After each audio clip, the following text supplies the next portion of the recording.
শেষ সংস্কার এই মুহূর্তে দরকার এই মুহূর্তে দরকার। রাষ্ট্রের সংস্কার।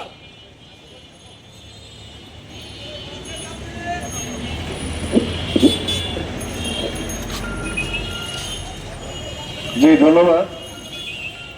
আপনারা সবাই পরিস্থিতিগুলো জানেন, ওগুলো আমি আর ব্যাখ্যা না করি আমি মূল আলাপে যাই। আপনারা সবাই বলতেছেন যে বিভিন্ন অনাচার হচ্ছে, অত্যাচার হচ্ছে, জুলুম হচ্ছে, নিপীড়ন হচ্ছে, ধান্দাবাজি হচ্ছে, দখলবাজি হচ্ছে, অগ্নিসংযোগ হচ্ছে, মাজার থেকে লাশ তুলে নিয়ে পোড়ানো হচ্ছে, হেন কোনো অপকর্ম নাই বাংলাদেশে হচ্ছে না। আমি একমত। আপনারা বলছেন যে এগুলোর সঙ্গে বিভিন্ন আপনার সন্ত্রাসী গোষ্ঠী, জঙ্গি গোষ্ঠী, আপনার গণ অভ্যুত্থানের পক্ষের শক্তি, বিপক্ষের শক্তি, আপনার বিভিন্ন ধর্মের বিভিন্ন অংশের বহুত মানুষজন যুক্ত। আমার খুব বেশি দ্বিমত নাই, কিন্তু আমার খুব দ্বিমত যে আপনারা এই সবের জন্য, যেটা আসলে এই সব কিছুর কারণ, যেটা আসলে এই সব কিছুর গোড়া, যেটাখান থেকে আসলে এখানে সবকিছু শুরু হইতেছে, সেই আলাপগুলোকে একটু বোধহয় কম গুরুত্ব দিচ্ছেন। ভাইরা, সরকারের ব্যর্থতা যদি আমরা বলি, আমার মনে হয় যে এখন আসলে সেটা কম বলা হবে। আমাদেরকে বলতে হবে যে সরকারের আশ্রয়ে, সরকারেরই প্রশ্রয়ে বাংলাদেশে গণ অভ্যুত্থানকে ব্যর্থ করার জন্য, গণ অভ্যুত্থান যাতে বাংলাদেশের মানুষের ঘরে পৌঁছাতে না পারে, গণ অভ্যুত্থানের সুফল যাতে আমরা আসলে না পাইতে পারি, সেই জন্য এই সমস্ত ষড়যন্ত্রগুলো করা হয়েছে বলে আমার এখন ক্রমেই মনে হচ্ছে। নয়তো সরকারকে একটা কোনো ঘটনায় আমরা দেখি নাই যে সরকারকে কার্যকর কোনো ব্যবস্থা নিতে, বরঞ্চ আমরা দেখি কি সরকার হলো তীব্র নিন্দা প্রকাশ করে। এই সরকার এখন আর ইন্টারিম গভর্নমেন্ট নাই, এই সরকার হলো তীব্র নিন্দার সরকার।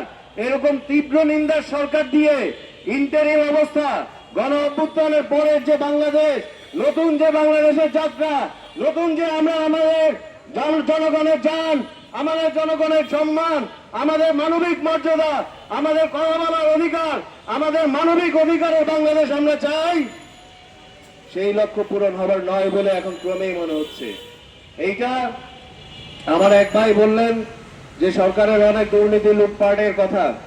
আমি বলি যে ভাই, এই সরকার কম্পারেটিভলি ধরেন যে আপনার লুটপাট, পাচার এগুলো কম করতেছে, এবং এটার ফলাফল হলো, এটা লক্ষণ হইলো যে আপনার অর্থনৈতিক জায়গাটায় উন্নতি হইতেছে। কিন্তু একটা সরকারের ভাই মেইন কাজ এইটা না। একটা সরকারের প্রথম এবং প্রধান কাজ হচ্ছে জনগণের নিরাপত্তা দেয়া।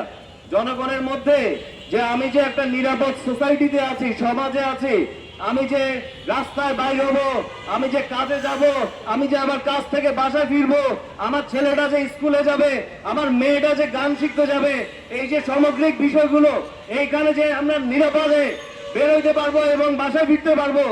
এখন তো শুনতেছি যে কবরের মধ্যেও নিরাপত্তা নাই, কবরের উপরের নিরাপত্তা নাই, এখন কবরের ভিতরের নিরাপত্তা নাই। ভাই, এরকমই সরকার আমরা বানাইলাম, আফসোস। তবে ভাই, সবকিছু এখনো শেষ হয়ে যায় নাই, এখনো সুযোগ আছে, এখনো সম্ভাবনা আছে। একটা গল্পে একটা ঘটনার কথা না বললেই নয়, যদিও আপনারা বিভিন্ন ভাবে হয়তো বলছেন। আমরা দেখলাম যে গণ অভ্যুত্থানের একটা শক্তি, আমাদেরই ভাই ব্রাদার, তারা হঠাৎ করে শুরু করলো কি আরেকটা পার্টির অফিস ভাঙা।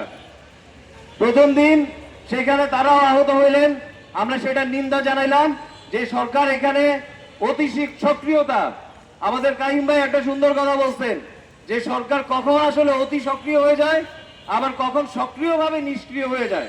মানে সরকারের একটা কোনো ধান্দা আছে, একটা কোনো রাজনীতি আছে, যেটার কারণে কোথাও কোথাও সে মনে করেন যে মাইরা হসপিটালে পাঠায় দেয়া, তার মনে করেন যে মাথার খুলিতে আঘাত লাগানো, এই ধরনের অনেক ঘটনা ঘটে।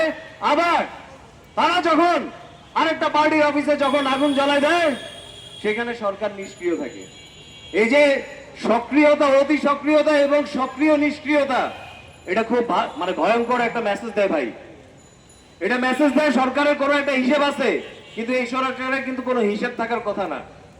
এই সরকারের একটা হিসেব থাকার কথা যে সংস্কার, যে বিচার, যে আপনার এই জিনিসগুলোকে একটা ন্যূনতম একটা ভালো জায়গায় আইনা আমাদের একটা ন্যূনতম ভালো ইলেকশন দেয়া, একটু খাওয়ার কথা হচ্ছে সরকারের হিসাব। কিন্তু আমরা জানি না সরকার এখন বোধহয় তার একটা সরকারি দল আছে, তার বিরোধী দল আছে, এরকম কোন বিষয় নিশ্চয় আছে। নয়তো সরকারের এই যে ভূমিকা, এই যে প্রশ্নবিদ্ধ ভূমিকা, এইটা হওয়ার আর কোনো যুক্তি থাকতে পারে না।